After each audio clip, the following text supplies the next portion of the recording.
another exciting episode of Inside the Rapper Studio, episode 97. Woo! We are getting up there, boy. Today we got Action Bastard on, of course, it's down here in the live. Do a little recap real quick before we get things started. This past Saturday was Act 3 of Scores Crazy Saturdays. This past Saturday was the world premiere of Love a Double Feature. Hopefully everybody check that out on Bandcamp, which is scoreswayzy.bandcamp.com. That's a two-part project. First part is available on streaming with Act 1 TWFNS. Second part is exclusively on Bandcamp. With this Saturday will be the season finale of Inside the Rapper Studio. Quite frankly, we've run our course, and I kind of want to take a fucking break for once. And yeah. And week after that will be the bracketology episode of Saturday Night Smash. Hopefully everybody's really excited for this tournament. I gotta do a lot more coaching for this tournament apparently, because I don't have that many. And I need you people in here. So, let's get this party started. Hopefully everybody's having a solid Tuesday. Big Ravi in the building. Got a Boss Mom Joe. Shouts out to Aaron. Can you hear me? Yeah. All right, let's get this little baby started. Episode 97. Jesus fucking Christ. I didn't even know what that meant. What'd you say? I didn't even know what that meant. Yeah, jeez.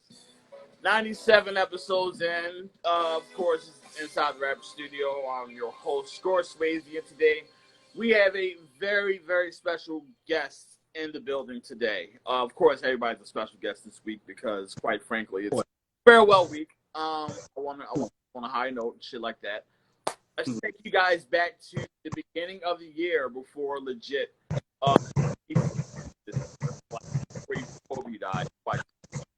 In the beginning of the year, I had an interview for an hour long with the guest at the bottom of the screen. It was one of the best interviews I've ever done, and quite frankly, an eye-opening interview, whereas though conversations that's very necessary within music needs to happen more. Not just with me, but with this. So, quite frankly, I could say without this conversation, the person at the bottom of the screen inside the record studio probably wouldn't be here. So, nigga, first and foremost, let me say how proud of you I am, my nigga, because like the fact, like when the corona hit and shit, like I was having plans for the whole time. No, that shit fucked my shit up. And then you was like, man, you came swooped in, gave the voices for the people. You was interviewing people. It's people I wouldn't even know about if you didn't bring them up. Like John Wells, all the folks, Al Cook, just different people you just gave voice to and shit. So, hey, thank you for that. I look forward to the second season already. I'm still working on like accepting thanks, especially on a show where it's all about the bottom of the screen. So I have. Of course. So without the bottom of the screen, probably we wouldn't even made it to episode 1, quite frankly. So I need everybody to drop hearts, drop likes, drop comments, drop love, drop whatever you can for the man with the plan, the man with the one and only. What the? I'm sorry, nigga. It's a chick in a maxi dress riding one of them 3-wheel dirt bike joints. That shit threw me off. It's very Baltimore around here. The band practicing at the parking lot and shit. Good old Wahlberg, baby. Good old Wahlberg. Shout out Ziggy. Big shout out to Ziggy. Big shout out to Ziggy. Got that album dropping eventually. Love to see. How you feeling? Oh, God. I'm feeling good. I'm out here chilling. Since the whole pandemic thing started, I guess I decided to start being healthier. Niggas out here losing weight. I'm not smoking and shit, surprisingly. Like, I'm just over here detoxing out this bitch. Nigga, how are you doing? I don't know how many niggas interview. How are you, bro? I'm good. This is my last week. This is bad. Hey, nigga, you need a break. Cause I couldn't get on IG Live. I'm shy. I can't be interviewing people. I'd be nervous. This is coming from a fucking, like, you would think I wouldn't be in a position to like talk to people each and every fucking day, but I felt as though there's a duty behind, there's an obligation behind that to kind of like spread the word of what's going on in the city, not the same 10 people that people put in quotation. Exactly. Locker room and shit like that. This is more so for everybody in the fucking. Exactly. And because the city deserve it. Because it tripped me out, like, seeing niggas that's all like, oh, Baltimore don't support each other. Baltimore, they crabs in the bucket. Like, where the fuck do you be at? Maybe niggas just don't support you. It's support everywhere I look. The fuck? They act like everybody assholes out this bitch. Like, Quite frankly. But exactly. for every episode of Inside the Rapper Studio, this is pretty much no different. There's an origin story told from the bottom of the screen. So could you tell us all how everything got started for the artist we all know and love as Action Bastard? Shit, y'all want like the start or when I became Action Bastard? So like all the stories start with this nigga Malcolm Maximilian. He ain't here yet, but shout out to my nigga Malcolm. He shit, I knew that nigga since middle school, and we went half on Music Generator 2 out of Blockbuster and shit. It's showing our age. Niggas was at Blockbuster like, let's cop this. Started making beats. And I was going by E Rich at the time. Like, this nigga was in a group called Youngest in Charge. I was rapping, doing little raps every now and then and shit. Then, fast forward, I was in college, started a Twitter, and all my little corny names was taken. So I was like, I like Shin Chan. I'm gonna just be Action Bastard. And that shit ended up sticking. I was like, I like the ring. This has a nice ring to it, so I'm gonna fucks with that. I'm gonna keep it real with you, yo. Like, to this day, from the first time I saw that name, Action Bastard, that's still the top 5 produced names of all time. Nope. Man, thank you. Nope. Thank you very much. Like, not only it's like anime based, but it's also very clever, and it's something that sometimes you can't say in public, which adds to the factor of a producer. So sometimes I'm the man without a name. Yeah, it's funny because like I was like going through a little thing for the past couple of weeks. I'm over here like, man, I feel like I'm going through a transformation. Maybe I need to change my name or something. But I like Action Bastard. It fits really well, and I kind of like the fact that it's not a name that's very main marketable. Like, nigga, cause like I don't know, I'll come up with another name for that shit. But everybody that fuck with me, all the stuff I got to accomplish, I did as Action Bastard. So that's sticking until the Shin Chan people hit me up. Then until then, I'm Action Bastard. Of course. So I actually glad you hopped right onto the accomplishments list, because quite frankly, you already have a lot. You're a rapper, you're a producer, you're a writer. You've written for many fucking publications. You've even written like short fictional novels, whereas though it caught wind to very famous people such as like and like pretty much people wanted to know more about the Lemons after like Lemonade. So how everything got started with the Lemons short series? Man, first off, that was all Beyonce, because that's that Beyonce wave. Like, if you do the right thing when Beyonce dropped, then people will pay attention to it. Like, the Beehive is very powerful. People underestimate the Beehive. I literally just cracked a few jokes, and then it went viral. And a few folks in like on Twitter was like, "Yo, you should make a story out of this. You funny." And I was like, "I'm gonna try it." And then I did it, and they liked it. That shit was like, it got me some interviews and shit. I had people hit me up. Like, one thing I mainly remember about that shit that was wild to me was there was a college professor that taught like feminist studies and shit, and she hit me up and was like, "You deserve a Pulitzer Prize for this." And I was like, the thing I wrote where like Ava DuVernay fuck Prince, I should get a Pulitzer for that. I was like, okay. I mean, if it's one thing that's universal, it's a sense of humor. So if you have a sense of humor, people looked at it. It's certain shit I wrote, like I made like some offensive little jokes about Caitlyn Jenner through Leonardo DiCaprio, and some people like hit me up about it, like, hey, you can't be dead naming. And I didn't take it personally. I was like, you know what? That's growth. I understand. I ain't gonna argue. So it helped. It's like something you gotta learn to take criticism and shit. So, nigga, I'm about to turn my porch light on. Shit. Yeah, you got to like a projector screen like I am, so it's kind of dark down there. I'm gonna be right back. Let me run off on y'all real quick. Hold on. That's cool. I need this shit. It's like huge shouts out to who in here, who we also got in here. Shouts out Princess of Pickles. Who shouts out to Jasmine? I love that. He shouts out to Ziggy. Okay. JQ building. Oh, I'm here. Shout out to my son. Hello. Yeah, shout out to my son. He my tech guy right now. Mm. Yep, I'm back. I'm good. So you touched on pretty much the growth of like Action Bastard because not many Mm. know that, not just you, but me too, and there's a couple other niggas that Mm. know. Used to be running wild with the trolling and shit. And Oh man, I didn't even stop. Man, what the Baltimore City Fraternal Order Police gonna be on my head one day. yeah, I had to have that on because it brings me back to the olden days of like fucking around on the timeline and causing chaos. Hmm. You know, Yeah, I don't know if it's an Aries thing or whatever. If you get on my nerves, I'm gonna be a dick to you. I'm gonna make you look bad sometimes. That's what it is. Don't be a dick to people. Then somebody ain't got to do that. I like to look at myself as like chaotic good, chaotic neutral or something. Don't, man, we we love chaos here. of course. So with I wanted to actually talk about the difference in between internet interaction from like 2012, 2013 to now, whereas though Mm-hmm. I would say back then it was about like 70% digital, 30% in Mm-hmm. it's nowadays it's damn near 95% digital. So could Yes. you kind of like explain the difference in between like interacting with the internet between these two time periods?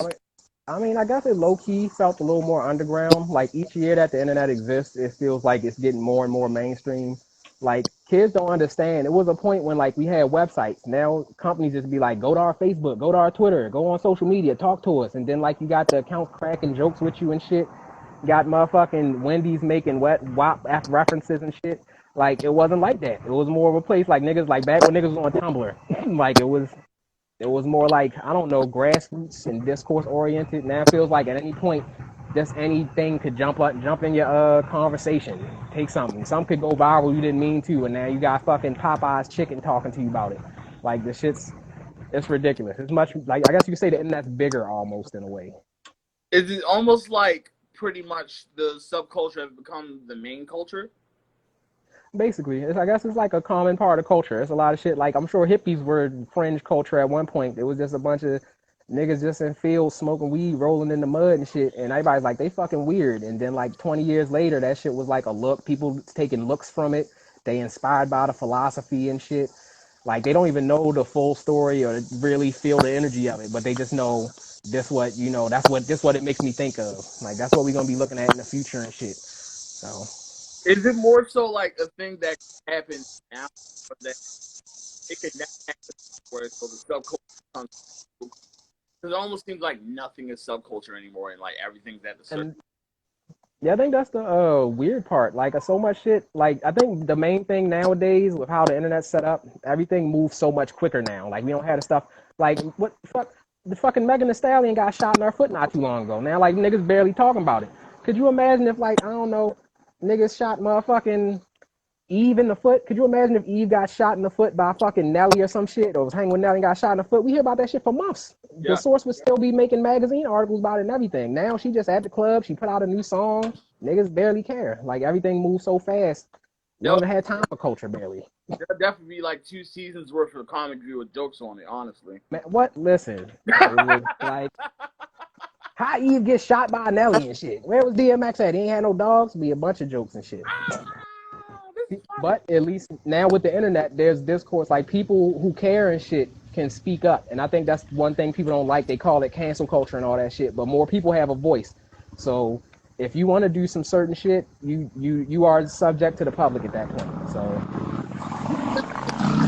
And pretty much knows the internet like the back of his hand because, quite a frankly, little bit, too fucking long. Uh, yes. how would you describe how would you describe cancel culture in your eyes? Because some people would see it as a sense of like community Mm-hmm. justice, and other people see it as like a pitchfork mob. Yeah, I think the whole cancel culture thing is just overblown because I feel like all cancel culture is people not fucking with you no more. That's what it is. Everybody's had that person who was an asshole, and eventually people stop inviting them to shit. And they like, damn, why y'all treat me like this? Y'all could have just told me to my face. Y'all could like stop being a dick. Like that's what happened. Like the nigga, the Squidbilly still comes on, and apparently the guy that voices the little hillbilly squid said a bunch of rude shit about Dolly Parton, who's like one of the nicest white women in the world. and he decided to call her like a big titty freak and a slut and shit. And then he got canceled. They fired him from his show. He don't got no more endorsements. Now he's like, wow, I hope you assholes are happy. Like, nigga, you the asshole. We don't fuck with you no more. That's all it is. Yeah, it's certain lines I don't cross, and one of them is fucking Dolly Parton. I do not. Listen, niggas been talking about Jolene for the past 2 weeks, and you decide to cuss her out over Black Lives Matter. Like, are you stupid? Like, bro, she got everybody rallying behind her, and you gonna do that? That's dumb. But at least more white folks are learning when you speak out like that, you gonna lose some shit. You causing the Streisand effect. You bringing more attention to it by being a dickhead. So that actually is a thing of the Streisand effect. I've heard that several times. I wish that I didn't know there was a name for it, but apparently some journalist made it. Barbara Streisand didn't want people looking at her house, and then it made people want to see her house more. That's it. That's what's happening with racism, niggas. Hold on, let me pardon the dirt bike niggas. Motorcycle man. All right, but yeah, but like the Ice Queens situation. Ice Queens was just chilling in the neighborhood, selling niggas ice cream. Then some dickheads decided to vandalize it. Now it's a bunch of black people. Like, leave them alone. Leave us alone. Like Cat Williams said, we trying to do better. Join us. Like, the fuck. Do you feel as though with this culture on the internet, where as though everything's like kind of clamoring towards anything that doesn't want to be bothered, is used as a marketing strategy at this point? I don't know. It's interesting because it's hard to describe because some things don't mean to be marketing, but it ends up being good marketing, and it's some shit that's intended to be good marketing and it's not. Like, I feel like it's just, like I said, it's up to the public. That's the problem. Like, that's not even the problem. It's what the internet is. Humanity's never experienced some shit where we could just throw some shit out there and then anyone would respond to it. Like, that's kind of what helped me kept going, like making music. I might not be real popular, but it'd be like niggas from like Germany and like Egypt and shit be like, yo, I love your shit, man. This is great. I'm like, nigga, you in Germany and you listen to me? Do you even speak English? Like, that type of shit. Like, we needed that. We need to be able to like put shit out there, and there's more perspectives than just the shit that's around us, like people in our zip code or in our state. So, speaking of people in like different zip codes and states and things like that, with the work that we do within music, we always want to like pretty much brand this stuff out outside of Baltimore, or outside of Zone 15 or Zone 7, wherever you're from. And I feel as though like the best tool that we have on our hands is internet. So I want to ask you personally, how has the internet helped you within pretty much your broad reach out to the masses? The same way it helped everybody else. Like, I learned that you just got to put your shit out there. Like, a lot of people focus on getting advice, like, how do I market better? How do I get more people to look? Like, just keep doing good. Do your best. Like, you shouldn't beat yourself up if shit not getting to the right people, because the whole limit situation kind of chilled me out on that type of shit. Like, I was not looking for that, and then I got it. And now I'm like, well, shit. Like, if I feel like I got my 15 minutes of fame between that and the cat shit on Tumblr. I'm like, nigga, I don't need to be popular. Like, I'm trying to get money at this point. Like, the fuck, but that's the thing. Just like, that's what I tell anybody. Just put the shit on the internet, because some little girl from Brazil might see your shit and think it's the best shit ever. So, speaking of the cat shit, for the folks that's like not hip to the lore of Action Baxter on the internet, what exactly is the cat shit on Tumblr? Man, I'm old as fuck. Like, in 2010, like way back in the day, I had a Tumblr called Suck on the Dick I'm a Shark.tumblr. You know, you could probably still find it. And I followed the kitten tag. I like kittens. Kittens be cute as shit. And I was going through the kitten tag, and niggas kept posting adult cats. And I like got frustrated, and I was like, my nigga, I need y'all to stop posting adult cats in the kitten tag. You know the fucking difference between a cat and a kitten. And those is big grown-ass 40-year-old mortgage-paying cats. I want to see baby, fresh-born kittens mewing and shit. And I guess the white folks thought it was the funniest shit in the world. They started posting on Reddit. I got offers to write for like College Humor and shit, just because I was mad that niggas was posting kittens. Like, it was like a whole little thing, but I kind of ignored it. I was just like, okay, like, people hit me up like, oh my God, you're the cat guy. We quote you all the time. It's like white kids, like, we quote your post. I'm like, I said nigga like 5 times. What do you mean? Quoting that too? But that's what I mean by the internet. Like, Tumblr is weird. Like, I had a picture of myself as a kid in the little Tykes car and shit, and I put like, first I parked my car, then I fucked your bitch. I just thought it was funny. It was my Twitter avatar. Some nigga posted on Tumblr and got like 100,000 notes. I was like, bro, that's my baby picture. like the fuck. But that's the internet. You know, it's a double-edged sword. It's legitimately the Wild Wild West. Man, what? I feel as though when it comes to like pretty much is like how chaotic or how sporadic the internet is, it almost seems like striking when the iron is hot Let me take my pants off. to what you need to do. Mm-hmm. So when you did the cat thing, do you Mm-hmm. so you struck when the iron's hot, or did you do that the time around lemons came around? Definitely was the lemons one. The cat thing was just me. That was some random. I tickled somebody. I tickled a bunch of funny bones I didn't know existed. But the lemons was just up. Beyonce dropped something. Let's crack some jokes. Like everybody was cracking that joke about Jay-Z, about Beyonce beating Jay-Z up over that shit. I guess I just did a weirder one. I made a joke about Beyonce wearing white women's skin and shit, and like white women started tagging me when she wore some dress to the awards. Like this reminded me of the lemons. I was like, okay, all right, shit. Oh, hey, keep it, take it. That's your shit. Man, I wish I didn't know that. I have a weird sense of humor. I was genuinely surprised so many people read that shit. Like, Even like popular people, who's besides Ava DuVernay? Who was the most popular person that came across lemons? I don't even know. I know I got hit up. I didn't even talk about that. What's your name? What's this writer? He been writing songwriting for ages, and he helped write like Sandcastles on the Lemonade album. And his like manager hit me up to ask me to write a fan fiction about him, and I was like, I don't know that nigga like that. But I tried to send that. I sent that nigga Elon's music, and he stopped responding to me. like, Good. like, see, I'm trying to help niggas, and they like, no, we want fan fiction. Like, I don't even know this man. What I'm gonna write? Like Beyonce and them has so much material. They know a bunch of people. Y'all just trying to yank me in for shit now. Yeah, I mean they try to strike when the iron's hot too. That's how. Mm. Hey, that's how that noisy shit happened. Them niggas gave me a couple months and then they stopped responding. Say, hey, I got my little bit of money. I was like, hey, That that's actually good that you wrote for Noisy too, because like a lot of the times when it comes to rappers, we don't really like stick within that. We really stick within that one lane and just like rap, rap, rap. That's all we mm-hmm. do. But you diversify your portfolio through pretty much the power of the internet. So Mm-hmm. how Mm-hmm. did Yeah. how was it writing like early on in terms of like when things got hot, Noisy hit you up, Vulture hit you up, and like you got Mm. like pretty much notifications about it, and it was Um, time to like open the floodgates of being a writer. it's funny because I always kind of wrote, like, since I was little, I would write little stories and shit. Like, I feel like everybody that raps or writes songs and all that shit, you can write anything. If you write one thing, you can write the other. It's some niggas. Stephen King could probably write a hot verse if he wanted to, but he write hard stories and shit. But I always wrote, so I just kind of was just being funny on Twitter. Then eventually it like worked out for me, and niggas would hit me up like calling me brilliant and all that shit. So I would just say anybody just go for it, like just write that shit because now I wrote some shit on my website. Ain't nobody hit me up about that shit yet, but who knows? One day some movie exec might see that shit in a year from now. Like this is great. I'ma steal it. Like I don't know. Like shit, I don't know. But that's it. Like if you can write anything. Let's go for that shit. I wrote one thing I'm most proud of for writing for Noisy was that I got the fucking rant about Def Jam fight for New York. I've raved about how great Def Jam fight for New York is most of my life, and then I had an outlet. And the fact that I wrote that story and then three different niggas named Mike from Game Informer had hit me up to correct me about a score, and I was only off by .25. They were so upset I called them out for that score, but it was bullshit. It was clearly some coded racism, nigga. That Def Jam fight from New York deserved at least a 9.5. They gave it like an 8.25.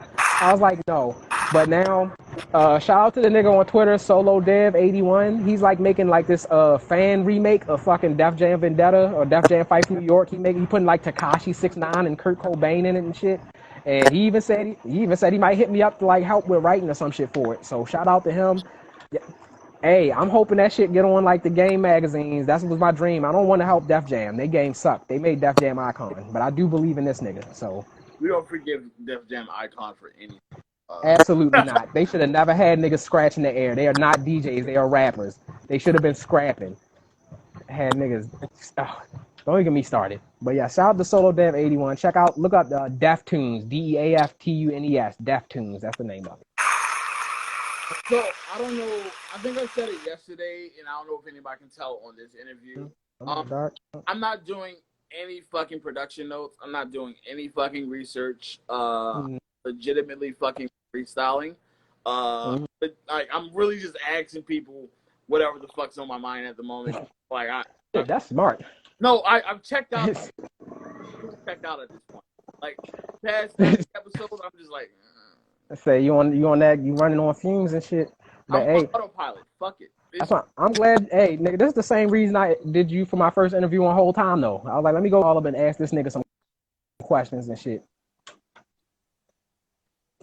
Which was a great fucking interview. I'd still have to give you credit for that because I think that was the first time I legitimately could tell the story of what goes on with my music and stuff like that. Like, that happened before I finished BNS. After I got the idea of doing fucking, like, director's commentary, you know what I mean? Like, there's a lot of things that interview has, like, spawned off that probably you or I don't even know. Like, after that, I started doing more content. Started doing more conversations with people. I did more interviews inside the rapper studio. Like, more involved with, like, writing and people, like, doing writer shit. Like, a lot of things started from that interview. So I have to pretty much give a highlight to the website that holds it, which is... That's Whole Time though. Let me make sure this is right. I don't know if niggas can see it. You can't see the writing all the way. Got my little Whole Time though mask. So, explain to us how Whole Time Though started. So dead ass, Whole Time though was birthed as a result of the whole lemons thing. Cause when I made a little blog spot to post lemons there, and I had to think of a name, and I just came up with Whole Time though, cause it fit. It's like something we say in Baltimore, and I guess Chicago too. Apparently they say that shit in the Midwest, but most black people here, when somebody say Whole Time though, that mean they about to tell you the truth. They about to tell you some real shit, like Whole Time though, da da da. And it felt like it just stuck. It was something that was stuck with me, and I was like, you know what? That's gonna be my brand. When I finally have a way to put that shit together, I'm gonna do that. Like, I was designing the fucking logo for it when I was like sitting around at my security guard job and shit at the time. Just like I did my Action Bastard logo, I was just sitting around designing shit. Like, this was in the making for a minute. I actually made the website like a whole year ago, but I just didn't feel comfortable posting it till I like felt like I had a vision in mind and shit. That's true. I feel like when the interview that we did last time, you explained how like it just kind of all fell into place. Whereas though, like, you wanted to look for a different name, but shit just kind of stuck to you.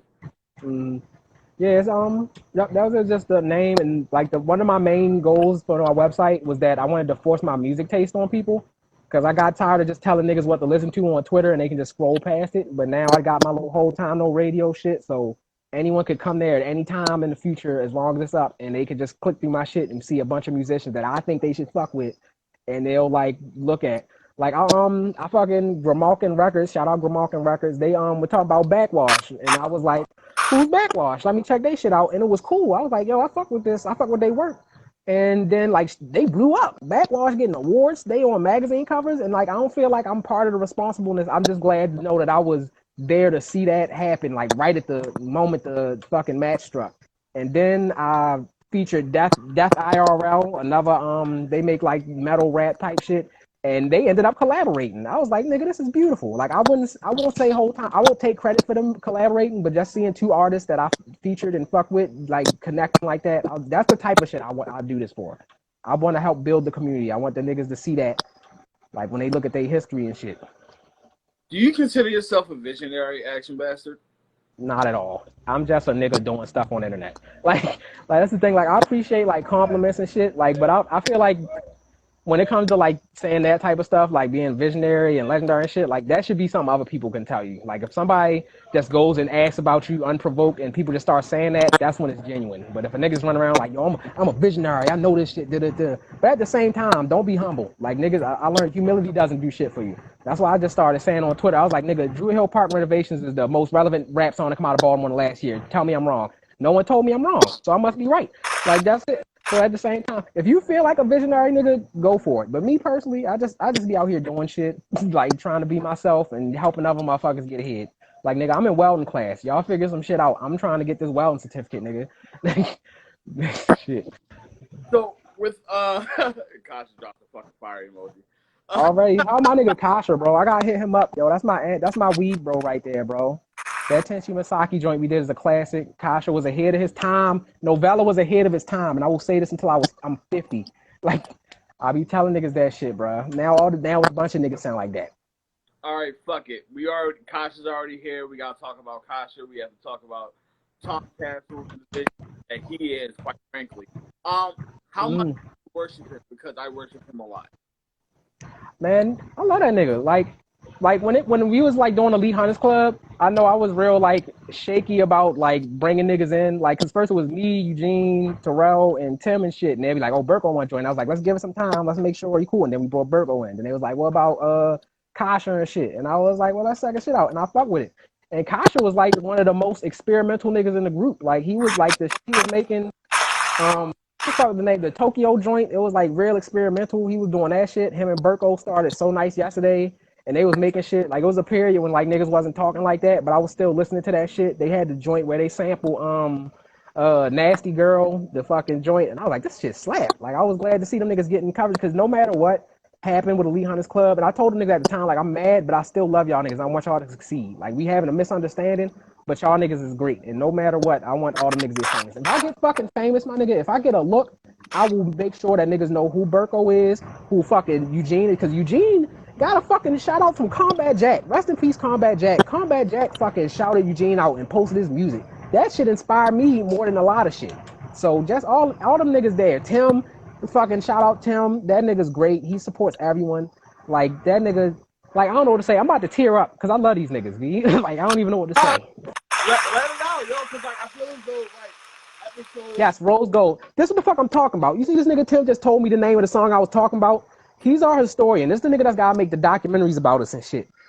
Nah, big facts. Like I feel as though Tim's gonna be that very important like Baltimore historian figure that has a museum and shit like that and telling the history of all this shit, not just with fucking 5 seasons talking about City of God, talking about shit. Like this nigga Tim saved me from getting jumped once. Some niggas tried to make it seem like I drank some alcohol. This nigga Tim like hulked out and pushed all them niggas out the room and shit one time. You gotta ask him about that. That night was crazy. oh no, that's Tim. We got time for this story. Oh my god, how long, nigga? Wow, we used to hang with these girls. I'm not gonna tell the whole story, Tim, but we was hanging with these chicks and shit, and they was getting drunk, and then like one shorty boyfriend came, and her boyfriend never liked me. Like I don't know what it is. Niggas be hating on me. You know what I'm saying? Look at it. Touch the skin, darling. You know what I'm saying? But you know what I'm saying? But niggas was hating and shit, and nigga tried to blame me for drinking some shit, and I thought we was about to fight. Like we was yelling back and forth with the niggas, and somehow Tim forced them all out the room and shit like a damn bulldozer. And then just locked the door. Then I had to take care of that nigga's drunk girlfriend all night. So that's an L for him. Like the fuck. So it was just So that was Tim and shit. He was doing that. Said nigga, and also Tim's the nigga who was put me on the Chris Cassius because he was talking about Chris Cassius a bunch, and I was like, let me go fuck with this shit. And now I done sent that nigga a beat. I'm about to be like the fucking. I guess I'm gonna be like the Jake one to his producer Southside and shit. They putting some drums on my shit. You know what I'm saying? So. Now that we're on the topic of how important Uncle Rusty is, we really have to discuss the legacy and importance of not just Uncle Rusty, but EHC in general. Because not just together you guys make solid moves, but even on separate occasions, you guys make like great moves. Like you already talked about Malcolm X Million being featured on Combat Jack, Uncle Rusty, the greatest historian that Baltimore's ever seen. Like go ahead. No, one of the funniest things about Tim is that he just pops up in random shit. Like I remember one time I was watching a trailer for like the fucking Fool's Gold summer party and shit, and they was like in New York. The white people was wilding, and then Tim's you know which video the Tim and the fucking King. This nigga got the Armor King mask on with a white girl on his shoulders. I'm like, when did he go to New York? He didn't even tell niggas. He just be popping up in videos. He was in DDM video. This nigga didn't tell me. I was like, how dare you not tell me I was in DDM video? And I took that personally because I wanted to be in one of DDM videos, but I had to go to a wedding that day. I was like, this nigga, it's too mixy for me. He moved to Silver Spring and he's still mixy to me. What type of shit is that? Mixed God. The fuck? So even on top of that, you have the legendary moves that you even made within writing and things like that. So how rare is it for such legendary artists within one area with Baltimore City to all link up, make all this great music, and make all these great things happen musically and career wise to just like make just have it click? What's it like? Like EAC was just like natural. Like we just all like fuck with each other. But me and Burko and Tim had like the Emerson connection. We all went to like Emerson and shit.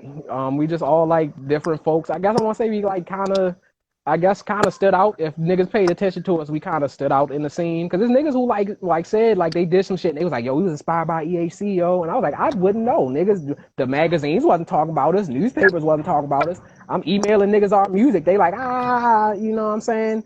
And shit, but on the ground roots level, like I said, people in Europe was fucking with it. Other people was fucking with it. It's just, due to like an unfortunate event that was kind of messy and shit, we got derailed. But I was like, that's that'll pass because eventually I'm gonna try to get everybody to the point them niggas touring, they get to go to Europe. Tierra and Kasha need to be in France somewhere, fucking modeling clothes and shit. This nigga Eugene need to be producing for Griselda. Tim need to be hype manning for Griselda or some shit. Like everybody shit that got their place and shit.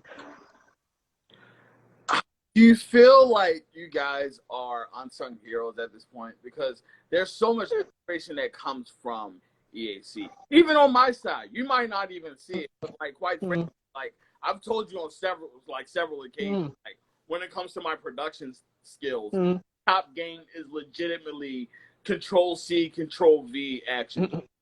Like that. Oh man, sucks. Thanks. Man, I wouldn't even. You made your own style, like that still trip me out when you say that. Just having somebody to be like, "Yo, I'm inspired by you."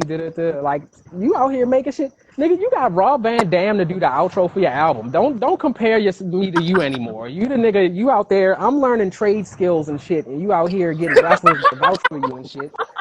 Talk about I'm the legend, nigga. I wish Rob Van Dam knew who I was. Nigga, you gonna fuck around and be announcing on AEW one day and shit.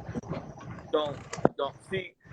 I'm mad at the new laptop because the new laptop doesn't have the boot button on it. But I'm gonna. That was boot button worthy.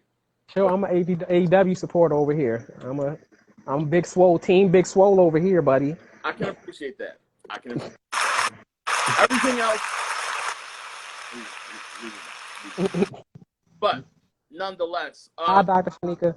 pretty much when it comes to like these skills of Action Bastard, it almost seems like the one man and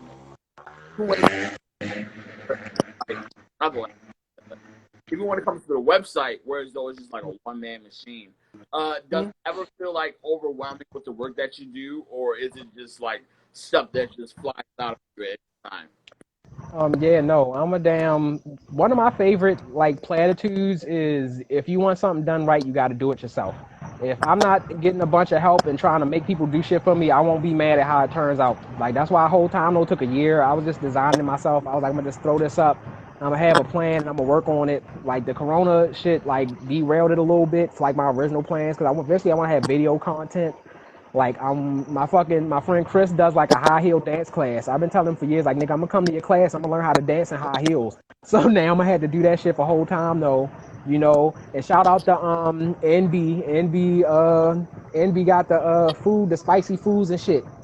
And she told me to come over do a mukbang one day, so that might be some whole time no content because niggas seem to like it when I eat spicy food. I actually brought the Reaper peppers out. I dared niggas. I said if this had 20 viewers, I would eat a Reaper pepper. But fortunately, we didn't. I was worried that was too low. Like 20 sitting in the live together, or just 20 Yes. it up? No. If we got the 20 live viewers, like 20 at a time, I would have ate one of these motherfuckers. But I feel like I undersold myself, but at the same time, I'm glad it hasn't hit like 11 yet, because I would have got nervous. Exactly. These bitches is not a joke. I told Baltimore producers, if y'all wanted to do the little challenge to eat a pepper, make a beat, I got them right here. I'll bring one to them niggas. Fucking genius. I just love when like great ideas for content just fly out, and it's like, shit, can we do that? Shit, I think we can do that. And that just came from YouTube. Niggas just be on YouTube like, we gonna eat a spicy pepper and do some shit, and they be in pain. And I like spicy foods. I'm a spicy food slut, so I was like, yeah, let me get this jumping off. And everybody liked the bomb joint so much. I was like, let me try to make a beat. And shout out to Tromac Pineapple, because he said that shit ages ago. He was like, I want to do a show. where niggas eat peppers and shit and try to make a beat. And I was like, I better be the first guest on that motherfucker. I'm gonna be upset. And then I just went ahead and did it. So I hope that nigga do it. I got the Reaper peppers, bud, because these bitches. Absolutely. One of the last things that I wanted to talk to you about within this interview is the progression of Action Bastard. Quite frankly, the first project that I've heard from you was the show, which was like a long time ago. Yeah. And Mad old. it's one of those projects that made me think, like, damn, I could do a lot more of this music shit if I really tried, like way back when. And then you just like kicked it up a notch with like old Bay Blunts, and with old Bay Blunts, like it's very personal. It wasn't that personal, but it was more for sound. All the beats were very like polished down compared to like others, and like it just seemed like another echelon of Bastard. So, what would you say is the driving force of the evolution of Action Bastard? Shit. I just feel like just growth, just learning to make music. Like dead ass. When I first made The Shark, I knew it was like I make some good beats. I want niggas to hear my beats, and I like rapping, so it's mostly about beats and shit. Then like eventually it became like, all right, I want to be about music. And I feel like fucking with Old Bay Blunts, it was kind of more about mixing because I finally got like a new laptop. I had Ableton. Like I never experienced like fucking mixing a song in the same DAW I make beats in and shit. So that was just me like trying that shit out basically, but it ended up becoming something like more for me. Like it feels like my little personal like, hey, I'm in my 30s album because because on The Shark and shit, like I'm glad like I made it and niggas fuck with it, but I was like all young. I was like Odd Future copying and making rape jokes and shit. And it's like I'm glad niggas can look at that and be like that shit was great, but it was like now I'm like, all right, I'm at this point. Like I guess I don't know, like I like the idea of Old Bay Blunts. Like I literally didn't have that name. I just threw out some names. I was like, look, I'm gonna put out a project. Y'all pick a name for me, and I put it on Twitter, and niggas pick Old Bay Blunts. And so I bought my own thing of Old Bay and made the art myself and shit. Like poured it out on paper and drew it. I had like a bunch of different versions I could have made. And then like I was thinking of the name for my next project. Like I want to put out another project this year, and I kept trying to think of names. And I was like, fuck it, Old Bay Blunts 2. It'll just be an Old Bay Blunts 2 and shit. So I'm trying to work on that now. Like I don't want to start saying shit, but like with Old Bay Blunts, like I wanted to have like a rollout. I wanted to make like a promo trailer and videos and all that shit. But then COVID hit and shit, and I was like, it was gonna drop. Then I was supposed to perform at your joint that weekend or some shit. Like I was gonna perform my new shit. I was gonna do Drew Hill Park renovations, acapella, and all that shit. But I was like, that time passed. But now I feel like I had a chance with this one. I'm gonna try to like do all that shit properly, have a setup, and have that type of shit going on. So yeah, I just feel like natural growth. I feel like if you making the same shit you was making 10 years ago, like the fuck is you doing? Like you there should be some sort, whether it's like just the beats that you rapping on or the type of shit you rapping about, the type of flow you got, there should be like some show of growth in your shit. Absolutely. Well, always a great conversation with Action Masters. Always a great interview from people that we all know and love. And I think that's farewell week means a lot to me because it's not necessarily interviews. I didn't do a bunch of like fucking shit. It's just like sitting down shooting with people that I know and love. So nigga, you could have had Brandon Scott on here. Say you could have had Brandon Scott on here or something. No. We don't like that idea. Shout out Park Heights Brandon, Mayor Brandon.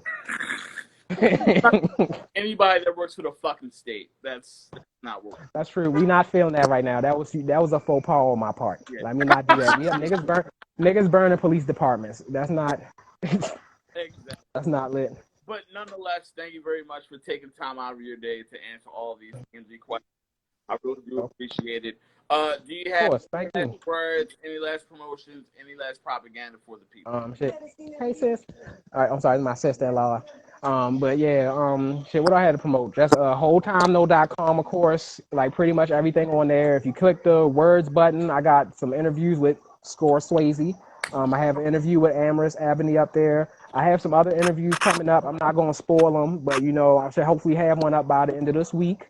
I'm gonna spoil it. I'm interviewing Reem Unknown. I feel like everybody know Reem from his art. That nigga's art is great. He's That nigga, I feel like Reem Unknown's shit is gonna be like a symbol for Baltimore. Like 10 years from now, when niggas is talking about like art and photographs, he gonna be like up there with like Shannon and Devin and them for like the way he draw and shit. So I'm talking to him now. I'm gonna shoot him some more questions and shit.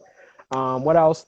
You got my action. If you click the Action Bastard button, it got a little freestyle I did. My Action Bastard type beat series, which I did. My next one's action. I made a Blaster Knuckle type beat.